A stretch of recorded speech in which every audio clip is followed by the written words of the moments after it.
Hi, my name's Tim Cawsey, and I'm going to be talking about my research paper into how B2B companies are using social media as part of their communication objectives, what objectives they're setting for social media, and then how do they measure success on these objectives. This is principally based on some qualitative research I ran into 7 companies and their social media relations programs.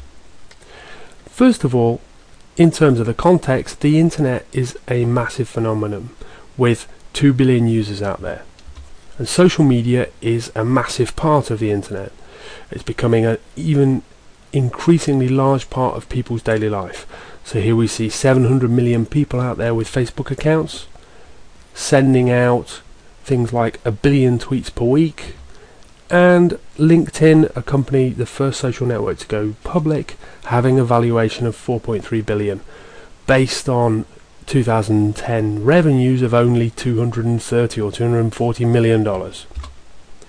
And companies are moving budgets, not just all companies, but B2B companies as well. So here we see consultancies and marketing practices investing more in offsite social media.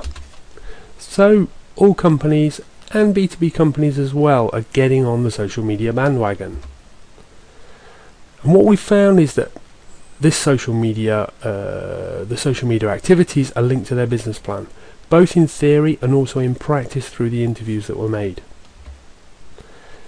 They like it particularly because it's a new form of word-of-mouth marketing, something which was, in the old days, listening to your friends, your family, you will trust them. And it's the same in blogs, it's the same in forums. It's a more trustworthy form, a more trustworthy message than one which is coming directly from the brand.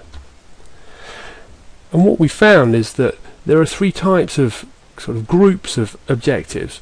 First of all, brand awareness. So Gemalto, the company I work for, are looking to increase their awareness in the IT security sector, for example. Brand image, so one of the telecom operators I was talking to were trying to get themselves known as a certain personality. And consumer engagements, all of the people I spoke to were trying to get people to click on the links, to forward them, to leave comments, to come onto the blog, take part in polls, to get people engaged and then become brand ambassadors. And when we look at the channels, Twitter really dominates. First of all, because it's relatively quick, relatively easy, and you can broadcast to often many thousands of followers, followed very closely by blogs, because obviously this is your owned media, and you can use this to drive people back, bring much more content rich stuff in. And then finally the big area was LinkedIn. Although every company I spoke to wanted to do more, but they found it was very time consuming. And finally, the interesting thing is that they weren't really bought into the benefit of Facebook as the primary platform for a B2B market. And then in terms of how they're measuring the success, so they have their objectives, they've got their channels, and there's a multitude of statistics that they can use. And one positive impact of this is that it's increasing the legitimacy of Marcom within an organisation, because you've got more ways of backing up what you do.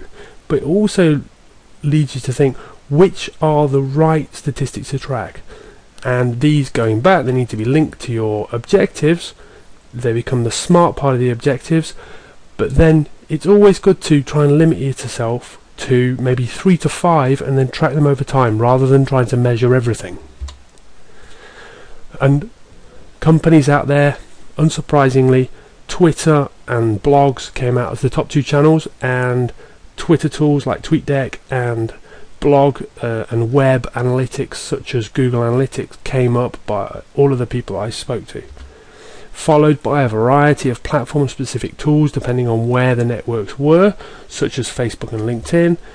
And an interesting finding is that none of the companies were really bought into the idea that they needed to invest in a big heavy tool.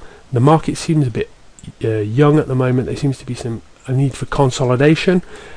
No one unique tool can do everything, and the free tools can do just as well as the paid for ones, especially as Google can give you most of the information. So finally, the conclusion. Objectives really are business specific, so they're linked into the marketing and communication plans of a specific organisation, and what the social media brings and all the data is lots more ways of measuring. So putting the M of measuring into the SMART objectives, whether it be in awareness, driving traffic, image, increasing the sentiment of positive, negative, or engagement. So thanks, and if you need any more information, just get in touch.